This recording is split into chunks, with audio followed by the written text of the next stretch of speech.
Uma crise econômica que se prolonga em precariedade de trabalho e em salários de pobreza. Um terrorismo fanático que fratura a convivência humana, alimenta o medo cotidiano e dá amparo à restrição da liberdade em nome da segurança. Uma marcha imparável, inelutável, rumo à inabitabilidade do nosso único lar, a Terra. Uma permanente ameaça de guerras atrozes, como forma de lidar com os conflitos. Uma violência crescente contra as mulheres que ousaram ser elas mesmas. Uma galáxia de comunicação dominada pela mentira, agora chamada pós-verdade. Uma sociedade sem privacidade, na qual nos transformamos em dados. E uma cultura, denominada entretenimento, construída sobre o estímulo dos nossos baixos instintos e a comercialização de nossos demônios. Cuba, que viva Cuba! Cuba para sempre! Aparentemente ânimos mais tranquilos na ilha cubana, e estamos aqui de volta para mais um episódio de Cuba do Avesso. Eu sou Leonardo Fará e bem-vindos de volta, Cuba Lovers, Cuba Haters. Bem-vindos de volta. Se você está aqui pela primeira vez, esse é o nosso terceiro capítulo, então a gente aconselha firmemente que você ouça o nosso piloto e o nosso segundo capítulo, no qual a gente apresenta um pouco o podcast, fala um pouco sobre quem somos nós, e no outro capítulo a gente fala um pouco sobre a crise em Cuba, os protestos do 11 de julho, e discute um pouco sobre quem são todos os atores nessa crise que aconteceu em Cuba e que continua tendo ainda suas sequelas nesses momentos. Vocês ouviram o sotaque gostoso de Rosana Verjaga, essa mistura maneira de português e espanhol. E antes da gente começar o episódio de hoje, antes da gente começar a debruçar sobre o assunto de hoje, Rose, nós temos alguns recadinhos dos nossos ouvintes, né? A gente recebeu um recadinho que eu acho que é um dos mais fofos da história, e eu queria ler um pouquinho para vocês do que a gente recebeu do Fabiano Nascimento. O Fabiano mandou no nosso Instagram um recado dizendo o seguinte, que conheceu o podcast através da indicação de um amigo que a gente tem em comum, que é o Caio Marcelos. Ele foi a Cuba em 2017, Rose, e foi com a esposa, né? E eles adoraram a ilha, visitaram um monte de lugares legais, e eles trouxeram de Cuba, sabe o quê? O quê? Uma criança. Eles roubaram uma criança? Eles não roubaram nem adotaram, tá? Eles geraram a querida Aurora lá em Cuba. Voltaram para o Brasil, descobriram que estavam grávidos, e aí foi a viagem, né, a mágica ilha cubana que ajudou os dois ali a ter a menina. E eles gostaram muito, muito, foi uma experiência muito rica para eles. E aí eles até fizeram uma sugestão de alguns temas aqui. Disseram que seria bacana a gente falar um pouquinho das religiões em Cuba, para comparação com o Brasil, né? E deu uma sugestão de alguns programas que a gente precisava ver e tudo mais. Então, e no fim ele parabeniza a gente pela iniciativa, parabeniza você também e a mim pela iniciativa de falar sobre Cuba, sobre esse mito que a gente tanto conhece aqui, na verdade que a gente pouco conhece, mas muito fala. Então, Nina, Aurora, que deve estar ouvindo a gente, e um abraço principal aí pro Fabiano, que mandaram essa mensagem aí pra gente. Então fica aqui o agradecimento. Eu espero que vocês gostem desse próximo episódio também. Muito obrigada. Eu vou aproveitar também para mandar um beijo para a mãe da Zora, que eu sei que ela nos ouve com muita atenção. Então, para você também um beijo. E a gente agradece muito as críticas que a senhora faz, mesmo que seja de forma indireta. Isso, pega o nosso podcast e distribui lá no WhatsApp. Isso, manda no WhatsApp, manda pra lá. todo mundo. A gente adora um hater, porque um hater, o que sobe é o nosso rating. Então, por favor. Isso, mas é importante as pessoas ouvirem. Aí não importa muito qual é o espectro político, desde que elas parem para ouvir o nosso podcast e ajudem a gente a construir um conteúdo cada vez melhor para vocês.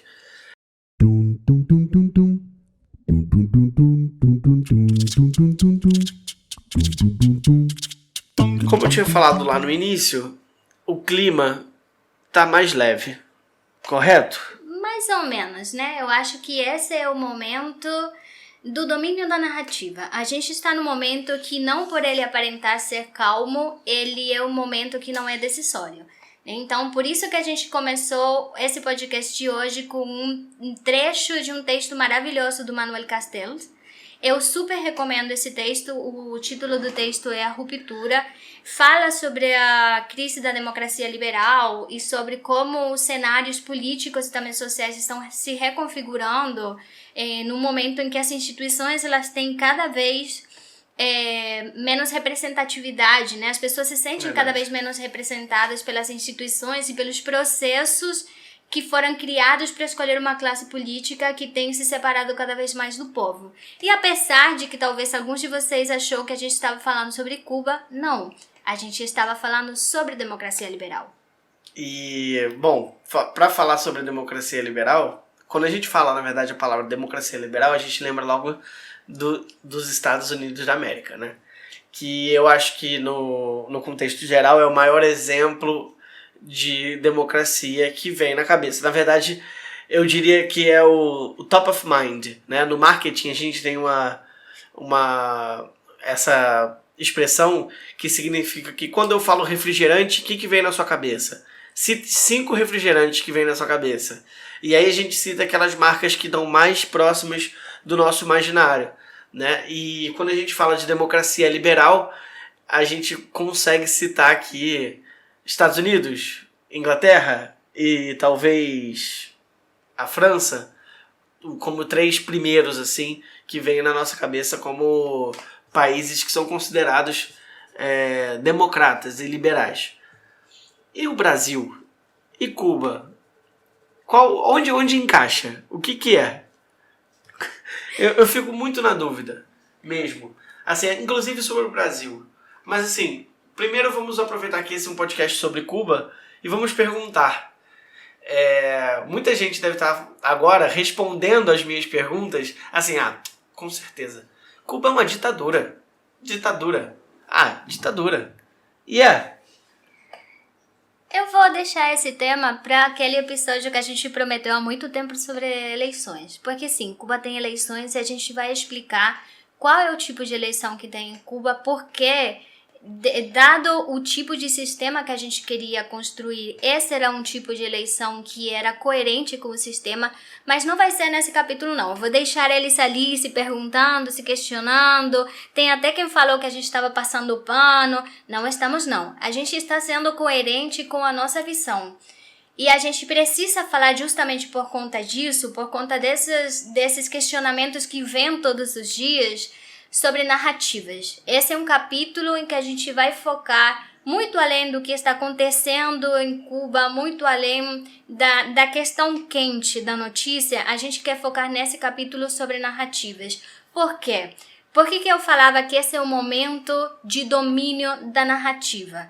Porque esse é o momento onde está se reconfigurando o que é o sistema cubano, onde se está procurando enfatizar aquela ideia de que necessariamente o abuso de poder ele está diretamente ligado ao socialismo, mesmo sabendo que o abuso de poder não é uma questão inerente do socialismo, mas esse é o momento de levantar todas as questões que são questões que não são de agora. A gente tem conversado muito sobre isso, são questões que vêm da Guerra Fria, são questões que tentam colocar em oposição capitalismo e socialismo a partir da visão do capitalismo de que outro tipo de sistema não é funcional porque seria insustentável. E não é só que não é funcional, é que é inimigo, que é antagônico, né? É repressivo. Não é só não funcional, representa exatamente o contrário do que eu entendo como sociedade livre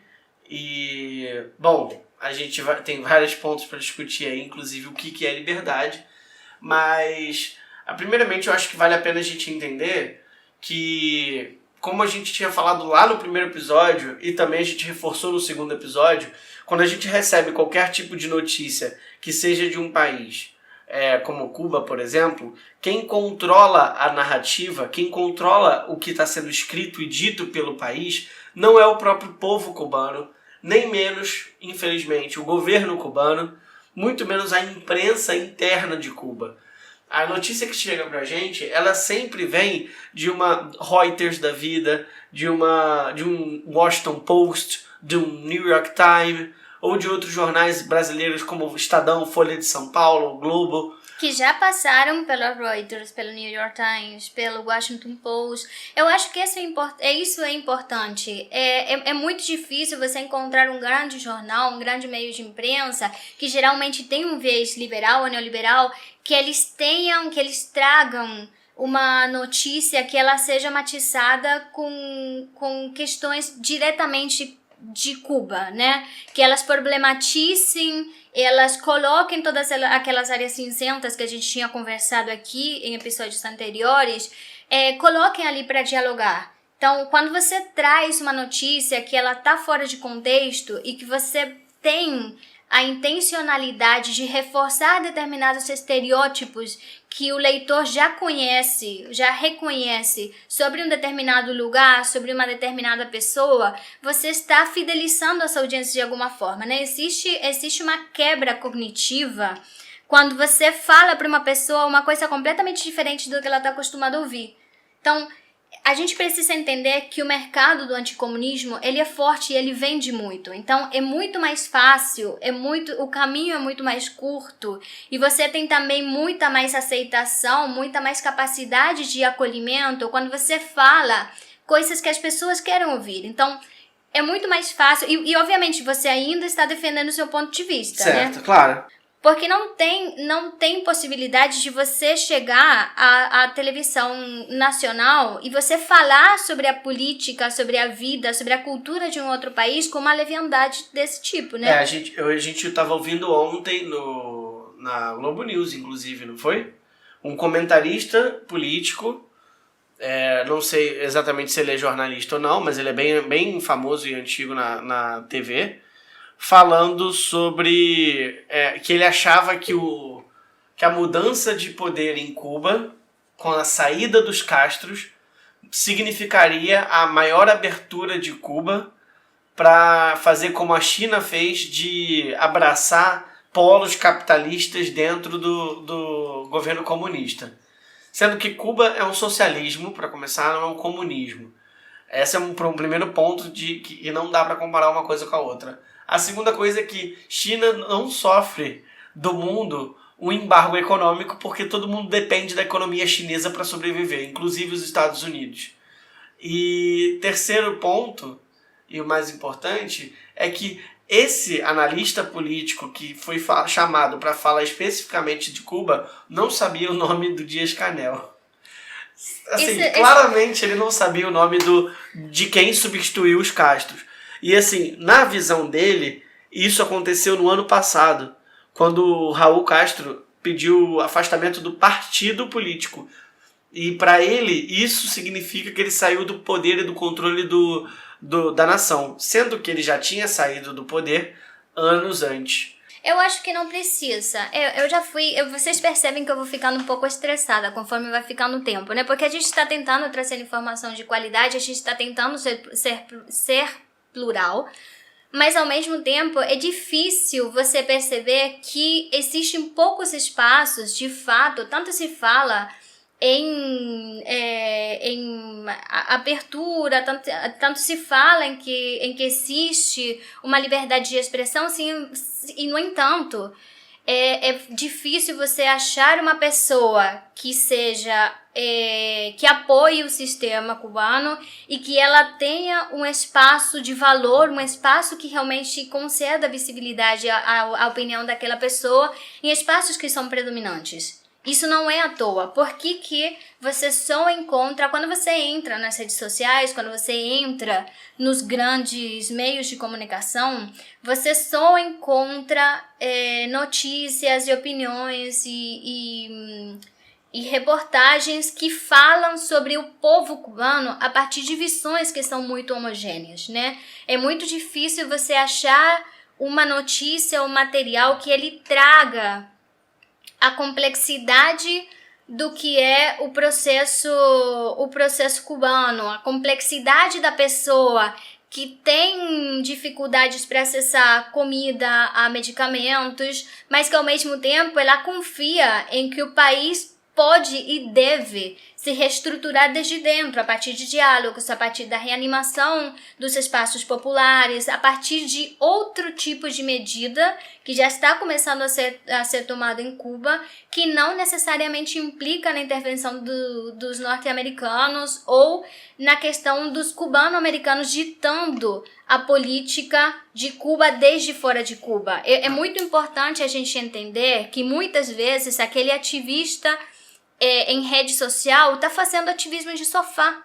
É aquele ativista que está falando dos manifestantes e da legitimidade dos presos políticos e da liberdade para Cuba sem levantar do sofá para expor a cara na rua. E sem necessariamente estar no país também, né? Essa é uma outra questão também muito forte. E não foi uma pessoa que saiu porque ela foi exilada, ela saiu porque ela foi fazer uma faculdade fora. Não, às vezes simplesmente queria morar fora de Cuba. Só que tem muita gente que tem feito carreira fora de Cuba falando mal de Cuba. Por quê? Repito, o anticomunismo vende. Existe um mercado da arte, da intelectualidade, de todos os espaços que seja possível capitalizar opinião. Você tem um mercado do anticomunismo que é muito forte. E antes que vocês pensem, ou qualquer outra pessoa pense, meu Deus, eles estão falando como se todos fossem, tipo, é Cuba contra o mundo.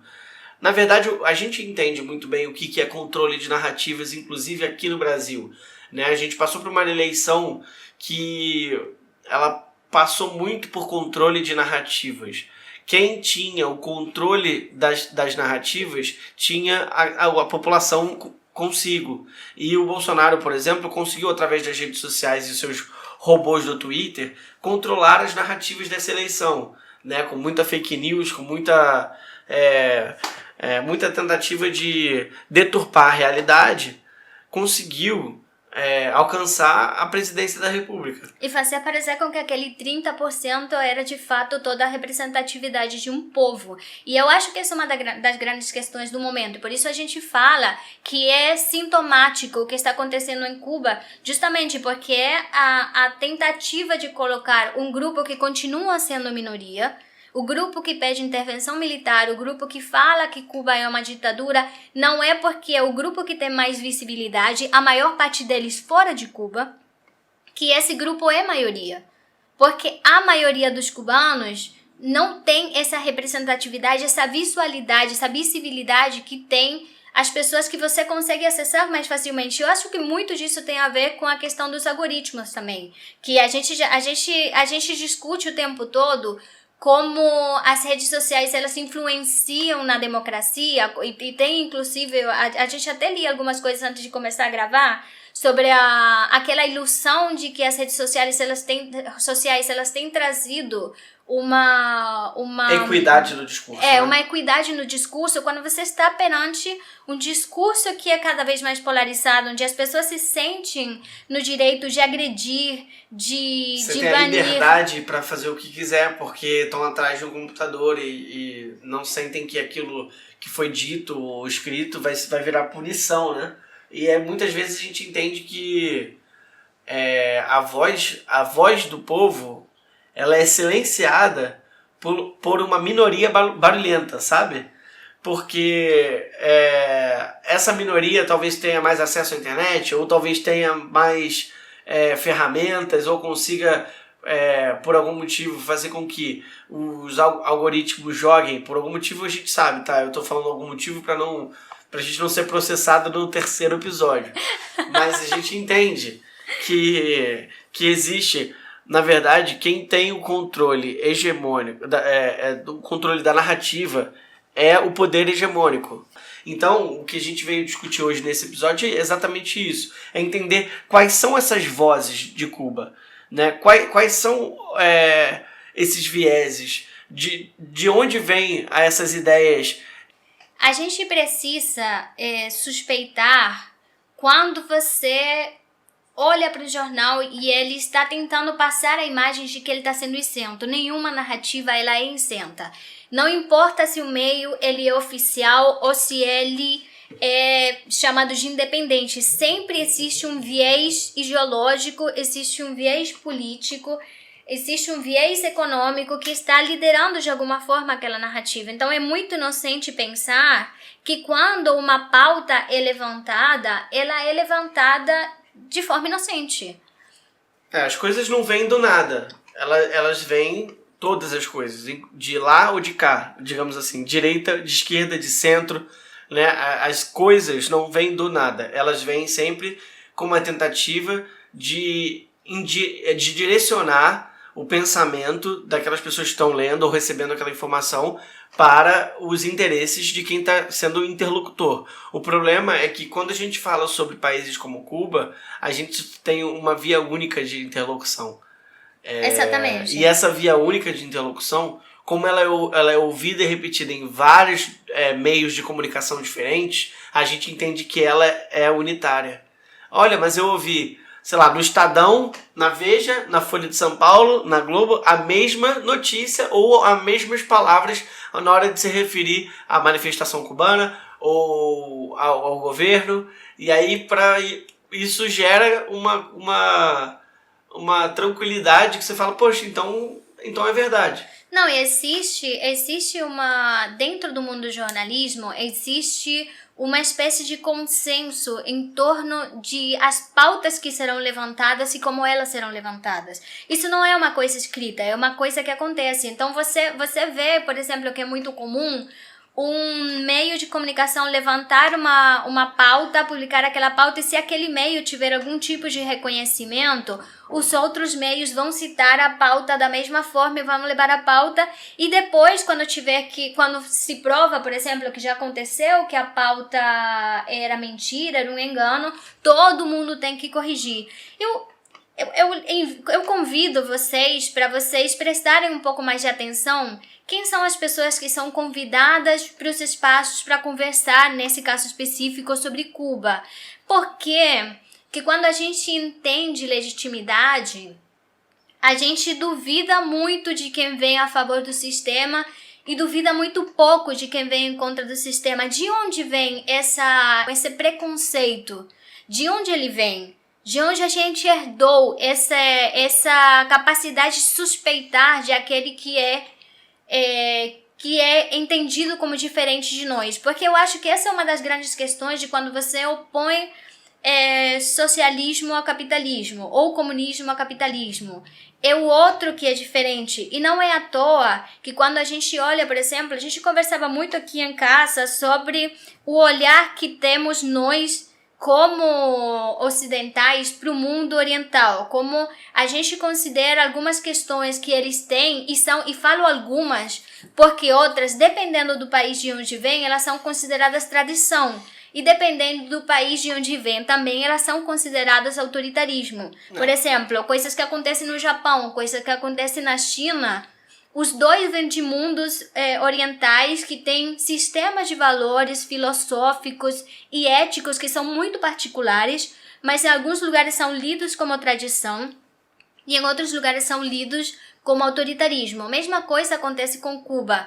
Por que é difícil aceitar que Cuba poderia dar certo? Se Cuba não representa uma ameaça para os Estados Unidos, vamos pensar juntos. Se Cuba não representa uma ameaça para os Estados Unidos e não representa mesmo em termos de capital militar. Nem econômico. Nem econômico. Né? Por que é tão difícil deixar que o povo cubano e o governo cubano tracem uma pauta própria, um caminho próprio para chegar sem ingerência, sem interferências externas a um determinado tipo de país?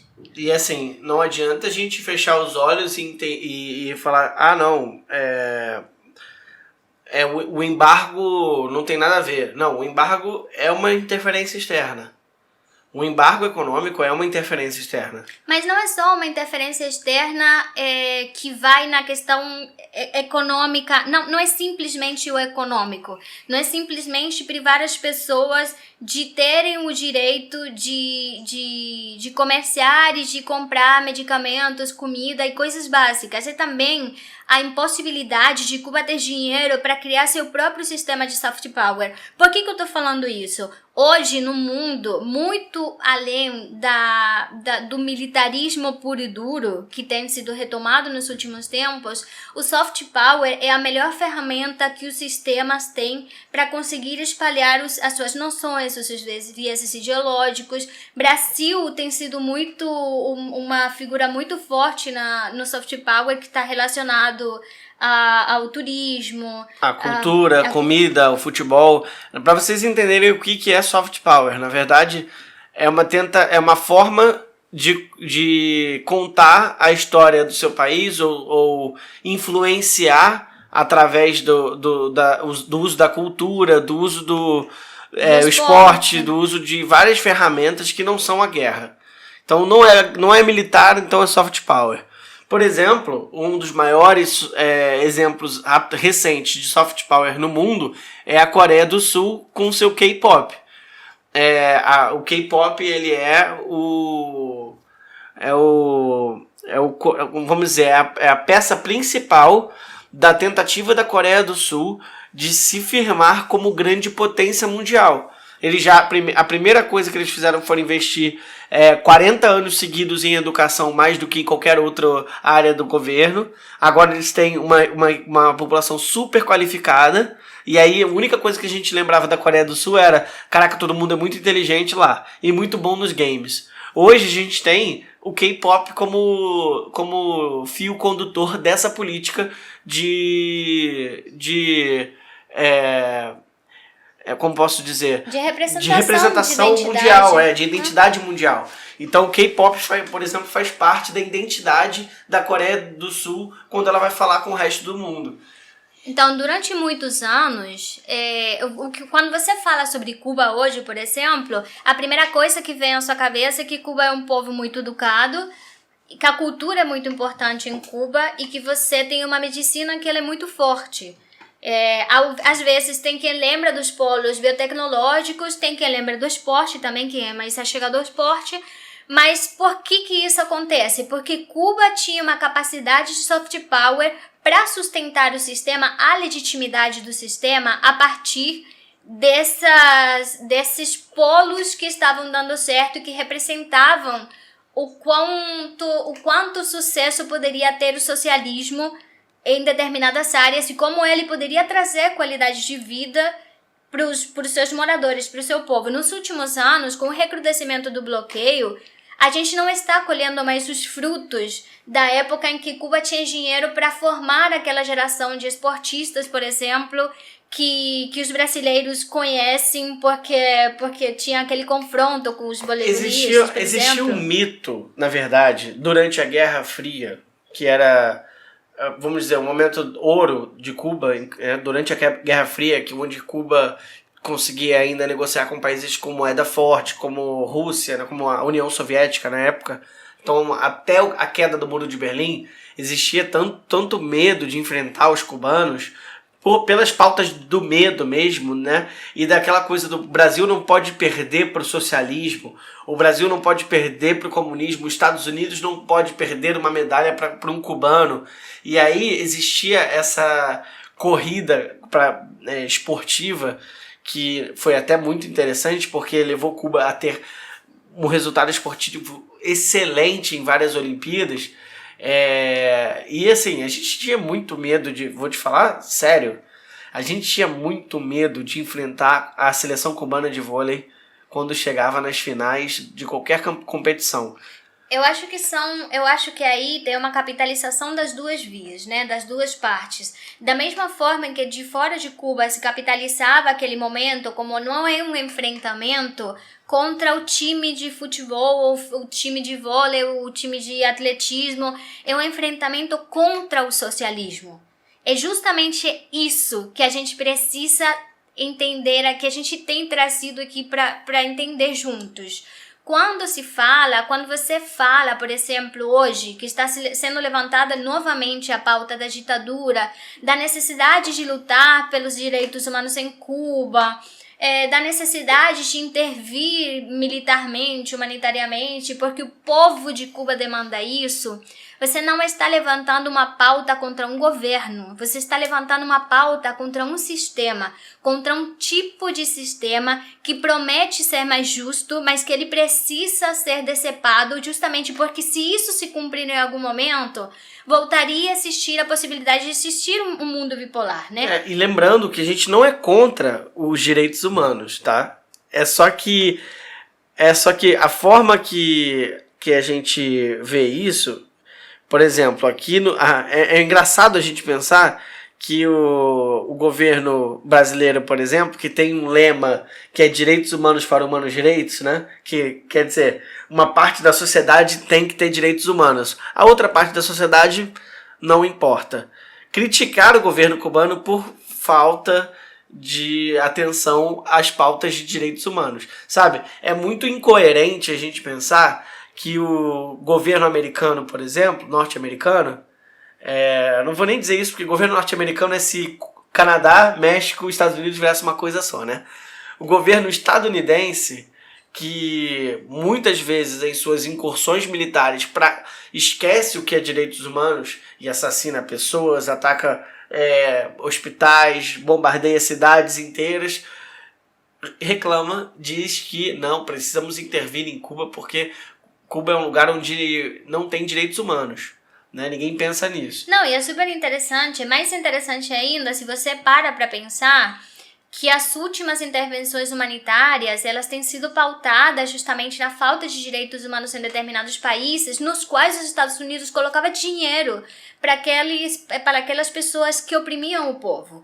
Então, você provoca a crise justamente para depois... É muito uma perspectiva de mercado, né? Porque a gente precisa pensar que, apesar de que os Estados Unidos têm dois partidos, se tem uma coisa que eles concordam é que os Estados Unidos primeiro, os Estados Unidos depois e os Estados Unidos depois de todo mundo, né?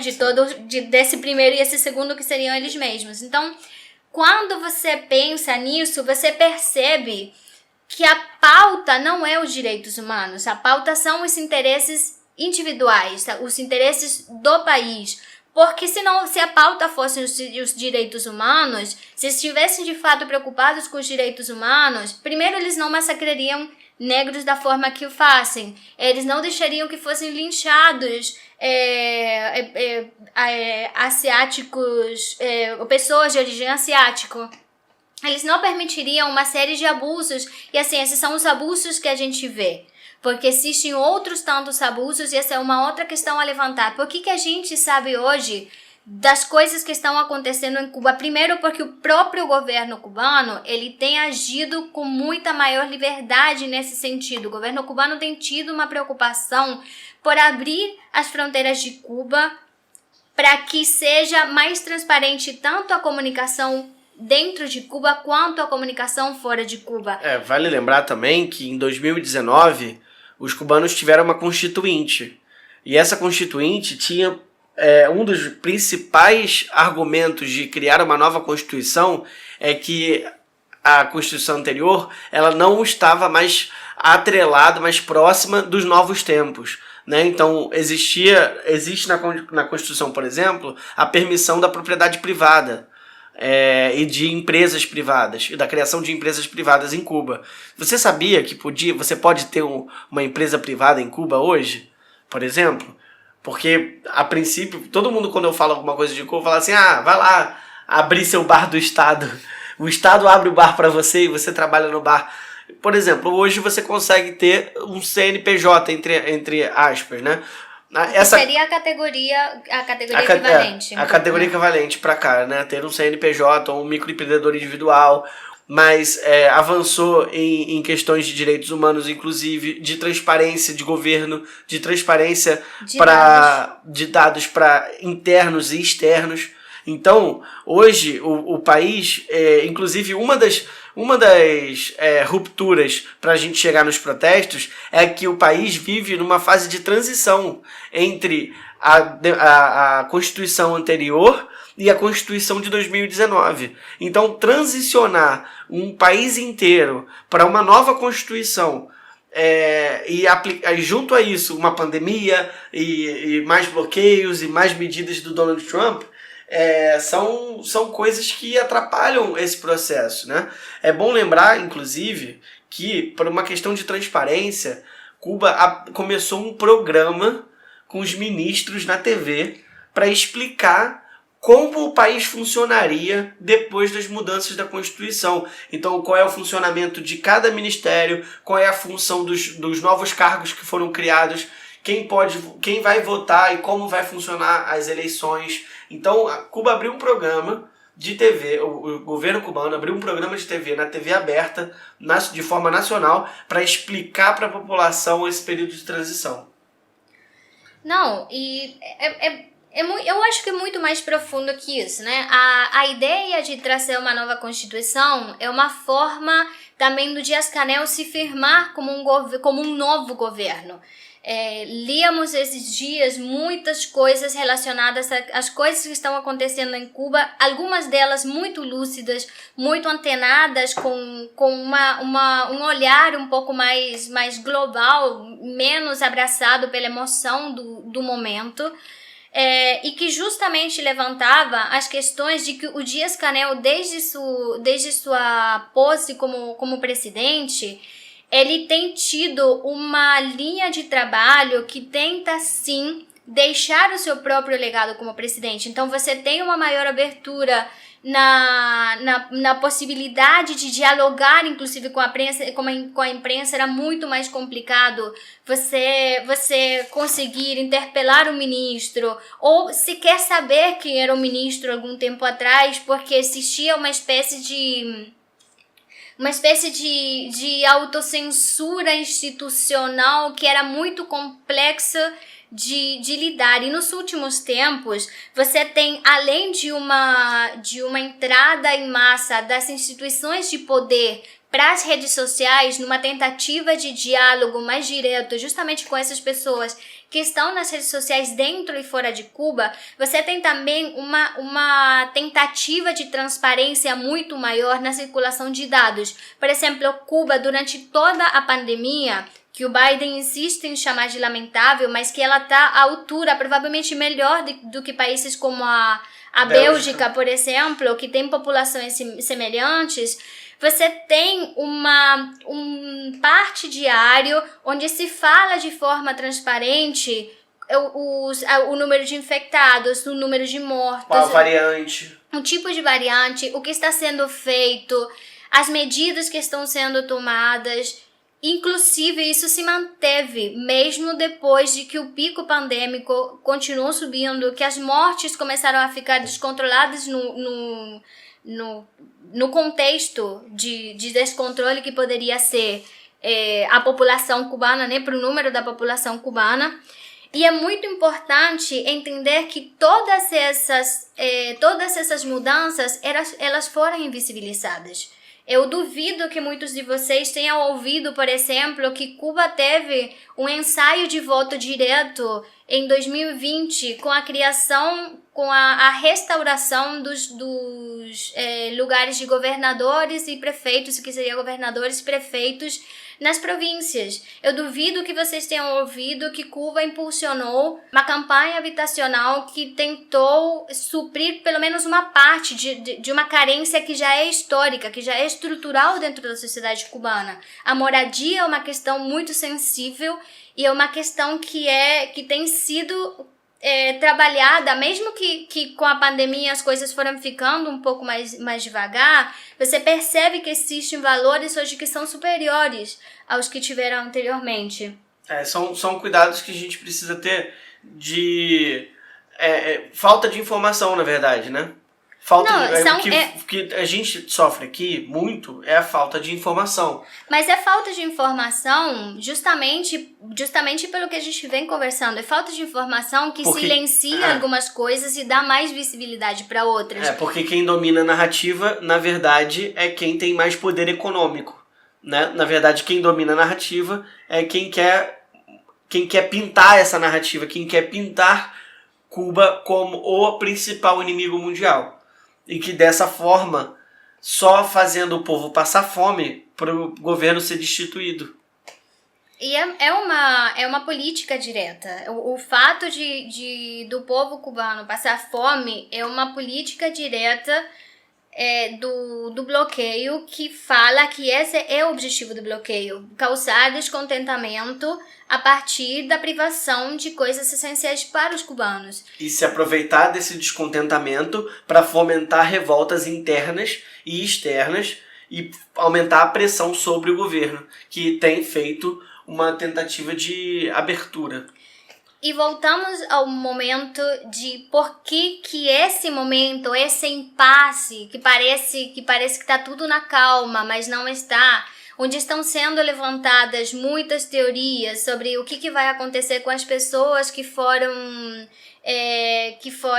aprisionadas nesses dias de protestos, que se o governo está ocultando desaparecidos ou não. É mais uma forma de você levantar questões para invisibilizar que o governo dos Estados Unidos está como nunca antes. É um momento histórico também na luta das pessoas fora de Cuba e dentro de Cuba pelo fim do embargo. Só lembrando que esse tipo de manobra a gente conhece muito bem aqui, tá, Rose? Chama, como é que é o nome? Cortina de fumaça? É a necessidade de que você coloque uma pauta que de interesse para mim, enquanto outras coisas que eu não quero que sejam visibilizadas, elas continuam, de fato, invisíveis aos olhos, porque você faz tanto barulho em torno de determinados pontos específicos que você acaba deixando fora outras questões que você não quer que sejam visíveis. Por exemplo, eu não vi noticiando a grande mídia sobre o cartaz lumínico que tem em New York falando Let Cuba Live. E é a capa do jornal, né? E a capa do jornal também do New York Times. A capa do New York Times traz uma hashtag chamada Let Cuba Live, que é uma hashtag criada através de uma carta escrita por intelectuais do mundo inteiro, políticos do mundo inteiro, incluindo nosso futuro, eu vou cravar aqui, nosso futuro presidente Luiz Inácio Lula da Silva, saudade do meu ex. Bom, ele mais um monte de gente escreveram uma carta pro governo Biden pedindo o fim do bloqueio. Sendo que essa carta, só no último ano, deve ter tido pelo menos umas 20 cartas, e a gente já tinha conversado sobre isso, dentro do próprio governo Biden, tem muita pressão para conseguir que o embargo seja levantado, ou pelo menos que sejam retiradas algumas das medidas que foram impostas pelo Trump, enquanto o Biden, que ainda pretende capitalizar com todas essas emoções, com toda essa raiva que historicamente tem provocado a relação Cuba-Estados Unidos, ele pretende usar isso como capital político para conseguir manter o domínio democrata na Flórida, que é um estado que sempre foi muito complexo para os demócratas, justamente por pautas relacionadas à política com Cuba. Os cubano-americanos que vivem em Flórida, eles são uma população muito importante, porque eles são uma população engajada nas eleições, eles votam, eles vão às urnas com frequência, e a gente ouviu muito falar dessa expressão swing states, que são estados que mudam de partido dependendo da eleição, né? São estados que podem mudar uma eleição nos Estados Unidos, e um dos principais swing states é a Flórida, onde tem a sua maior população, maior comunidade cubana nos Estados Unidos. Então é muito importante, inclusive o discurso do Biden pré-eleição era criticando as medidas do Donald Trump, dizendo que a forma que o Donald Trump e os governos anteriores tentaram lidar com a situação cubana era desastrosa e que não dava mais para continuar mantendo uma linha de não diálogo, e que ele ia abrir sim o diálogo com o governo cubano. Esse foi o discurso na Flórida pré-eleição do Biden, e teve o discurso da Kamala Harris também, que fala sobre os cubanos e fala sobre venezuelanos, fala sobre outras nacionalidades latino-americanas, uma vez que ela também é imigrante.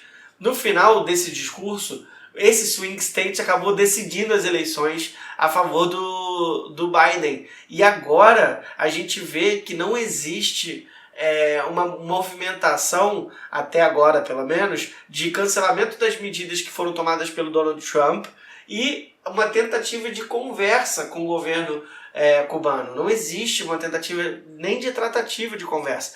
Ele fala que está defendendo, né, entende os descontentamentos do povo cubano, que está lá para ouvir o povo cubano, mas não quer conversar com o governo e não admite existir o bloqueio, o que é ainda pior e fica mais feio na comunidade internacional. E o que acontece nesse momento? Como ele está tentando lidar com aquele povo cubano-americano que decidiu parte das eleições para ele e que ele não está cumprindo a pauta que tinha prometido. Ele está justamente alimentando a raiva, alimentando o ódio, alimentando o discurso de que Cuba está oprimindo, reprimindo a liberdade de expressão, os direitos humanos e tal, para conseguir colocar uma cortina de fumaça, que a gente já tinha falado, em cima daquelas pautas que ele não está cumprindo e que ele não vai cumprir por enquanto. Porque até esse momento, o que o Biden tem proposto são todas medidas que cumprem o direito internacional, né? São medidas claramente injerencistas, como o fato de querer colocar uma internet em Cuba que seja livre para os cubanos, sem pedir permissão para o governo cubano. O fato de querer enviar remessas diretamente para os cubanos sem que elas passem por nenhum tipo de instituição. Agora, recentemente, é o SAID, que é uma instituição que há muitos anos investe muito dinheiro na subversão de Cuba, mas também que tem uma implicação direta com golpes e processos antidemocráticos em outros países da América Latina, finalmente teve a oportunidade de falar abertamente que vai dar dinheiro e está oferecendo $2 milhões para fomentar a obra de artistas cubanos e outras pessoas que apresentem projetos que consigam fomentar um tipo específico de democracia, que a gente já sabe de que tipo de democracia eles estão falando, e além disso, debilitar o sistema. É como se fosse uma lei Rouanet internacional, só que ela é única e exclusivamente direcionada para artistas e escritores que são contra o governo atual de Cuba, né? Que vão escrever músicas, letras, peças de teatro, livros que fomentem... Que possam criar grupos, fundações e tal, amparados numa certa liberdade que hoje oferece a nova Constituição cubana de possibilidade de associação, justamente para poder criar associações que sejam contra o sistema dentro de Cuba com dinheiro que não é de Cuba. E amparados também na narrativa norte-americana de que Cuba está presa numa ditadura, né? E está presa e oprimida por uma ditadura.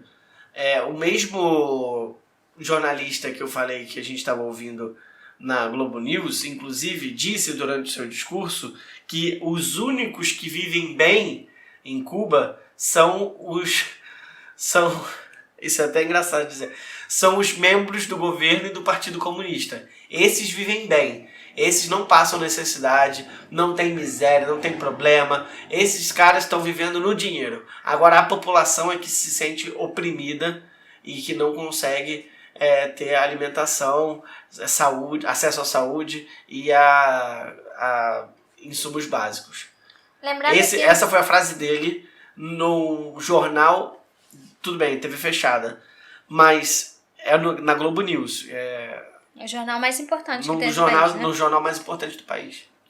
E isso sem nenhum tipo de problematização, porque ele de fato acredita que as coisas como ele fala são verdade e ele não tem necessidade de apurar nenhum tipo de fato, porque o que ele fala é senso comum e como é senso comum tá certo. Então, quando a gente repete, inclusive eu tenho ouvido de pessoas que são simpatizantes com Cuba e tal, eu tenho ouvido muito essa questão poxa, mas às vezes não dá para defender e tal. Gente, vocês não precisam defender Cuba. No momento em que vocês aceitam que vocês precisam defender alguma coisa, vocês estão legitimando uma narrativa que não é de vocês. Uma narrativa que indica que está errado de raiz. Uma narrativa que impossibilita a capacidade de um país de estabelecer qual é o sistema e a forma em que ele pode e deve viver. Lembrando que o governo de Cuba, ele tem pouco mais de 60 anos. E ele tem pouco mais de 60 anos em constante transição, tentando encontrar uma forma de manter níveis sociais e educacionais que sejam altos, que favoreçam a toda a população, lidando com a escassez econômica, lidando com crescentes pressões externas. Então, no momento em que a gente aceita que a gente tem que justificar alguma coisa, a gente está dando a razão para aquela narrativa que nos impõe que não existe outra forma possível de vida que o capitalismo.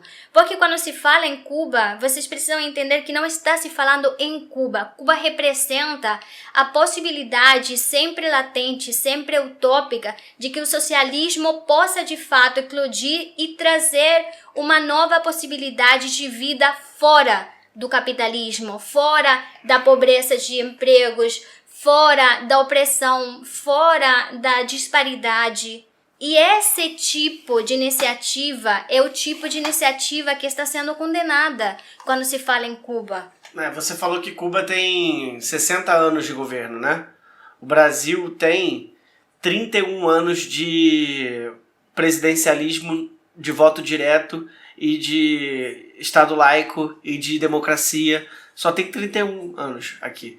E eu tenho certeza absoluta que a gente não consegue, a gente ainda vive numa zona cinzenta quando a gente fala de democracia, quando a gente fala de Estado laico, quando a gente fala de Estado democrático de direito, quando a gente fala de voto direto e participação popular.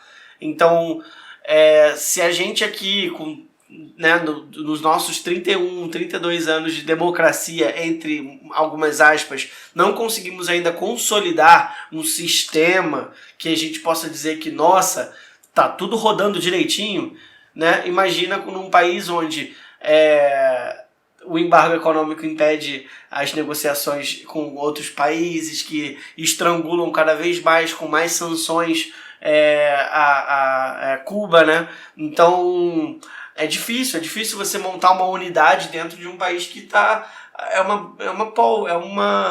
Não, e não é só o bloqueio. A gente conversava também sobre a questão de que o Díaz-Canel, ele está tentando levantar um tipo de país em cima da sombra de um legado. O Fidel Castro é a cara da revolução, é o criador da revolução. Muitos cubanos continuam sendo fidelistas. E a vara com que se mede o que o Díaz-Canel faz nos tempos em que a gente vive é muito diferente de quando você falava há 30 anos atrás sobre o que Fidel estava fazendo com a Revolução ou algum tempo depois o que o Raul estava fazendo com a Revolução. São tempos diferentes, são tempos complexos, é um país em transição, é um país que se está abrindo ao mundo e não é de agora, é um país que se está abrindo ao mundo há muito tempo, mas ele quer se abrir ao mundo nos seus próprios termos e conseguir lidar com todas essas pressões, tanto internas, que não são poucas, quanto externas, demanda muito trabalho, demanda muita cabeça fria, demanda uma série de questões que muitas vezes você não tem como lidar com todas elas ao mesmo tempo. Você não está pronto, né? Às vezes não tem traquejo, nem político, nem emocional e muito menos financeiro para lidar com tudo que está acontecendo ao mesmo tempo. E uma outra coisa que eu vejo muito em Cuba é a necessidade de fazer uma política que não se faz mais no mundo inteiro. Né? Cuba é muito pautada por uma régua moral que é muito rígida, uma régua moral que ela está muito relacionada a todo um pensamento pré-revolucionário, um pensamento intelectual pré-revolucionário, um pensamento filosófico que fala sobre um tipo de ética relacionada à política que não se faz mais no mundo todo. Então, a gente vai daqueles extremos de ser muito transparente com algumas coisas e muito obscuros com outras coisas, justamente, primeiro pela ameaça constante de que tudo que eu faço pode e vai ser usado na minha contra, e também por aquela questão de eu preciso mostrar, eu preciso demonstrar o tempo todo que eu posso dar certo. E essa é uma pressão, tem uma autora ex-soviética que fala, a Sabina Mioge. Eu tenho lido muito, porque ela fala muito sobre essa volta do saudosismo pelo comunismo, pelo mundo ex-soviético e tal. E ela falava que o socialismo, ele se viu na necessidade de se mostrar o tempo todo, de provar o tempo todo que ele teria sim um projeto de modernidade, que ele teria sim um projeto de articulação social que era próprio, que era único, mas ele precisava mostrar a todo momento, provar a todo momento que ele poderia conseguir. Quando no capitalismo tudo parece como se fosse dado. No capitalismo parece que o progressismo, na verdade o progresso no capitalismo, o desenvolvimentismo no capitalismo, ele é mais transparente. É assim, faz isso que você vai chegar lá, entendeu? E sempre é uma questão individual, sempre está pautado em cima de uma questão individual. No capitalismo, se você não dá certo, é sua culpa. No socialismo, se você não dá certo, é culpa do sistema. Então, esse tipo de nuances discursivas, pelas quais a gente fica bombardeado a vida toda, que a gente está nesse momento, né? A gente está num momento de crise, num momento de rupturas, e um momento do qual Cuba não é alheia. Eu queria perguntar para vocês, e aí, o que vocês preferem culpar? Vocês ou o sistema? Eu não dei certo, a culpa é minha, ou eu não dei certo, a culpa é do sistema? Me digam aí. Mas a decisão dessa resposta depende muito realmente da narrativa que conta a história do início ao fim, né? E, bom, eu acho que a gente deu bastante material para vocês pensarem e refletirem. Eu quero ver mais comentários como o do Fabiano e da Nina, mas eu também quero ver vocês comentando sobre gostaram ou não gostaram, a gente continua passando pano ou não, o que a gente está fazendo, se a gente bate mais um pouquinho, se a gente recua mais um pouco. Eu queria que vocês participassem um pouco mais desse podcast. Então eu vou deixar, é claro, sempre os comentários nas nossas redes sociais. A gente está usando principalmente o Instagram, então vão lá no post de cada capítulo e comentem o que vocês acharam do capítulo. Cuba do Avesso, tudo junto. Pode procurar a gente no Instagram, ou então cubadoavesso@gmail.com. Mande sua pergunta, se ela for muito grande, manda sua pergunta. Pode mandar áudio também, que a gente vai tocar a sua pergunta no áudio aqui no nosso podcast, pra gente tentar responder e esclarecer todas as dúvidas. No próximo capítulo, a gente vai trazer uma cubana que mora no Brasil há pelo menos uns 17 anos. É uma história bonita e também uma história cheia de reviravoltas. E eu acho que vocês vão gostar muito. Então, compartilhe esse capítulo, espalhe a palavra do comunismo. E, principalmente, muito obrigado por estar aqui, muito obrigado por nos ouvir. E se a gente conseguiu que você colocasse em dúvida algumas das grandes verdades da democracia liberal, a gente já ganhou o nosso dia. Exatamente. Só para finalizar, que eu não fiz isso nesse episódio e eu tenho feito isso em todos. Como eu não posso dar um abraço e um beijo em todo mundo que está vendo a gente, compartilhando a gente, eu vou falar o número de pessoas, tá? Então até agora a gente tem 117 pessoas assistindo. Então se você é uma dessas 117, muito obrigado. Se você não é uma das 117, muito obrigado também, porque você está chegando agora. Então ouve lá o primeiro e o segundo episódio também. Gente, muito obrigado por essa audiência. Pra gente está sendo muito maravilhoso. Fui! Tchau!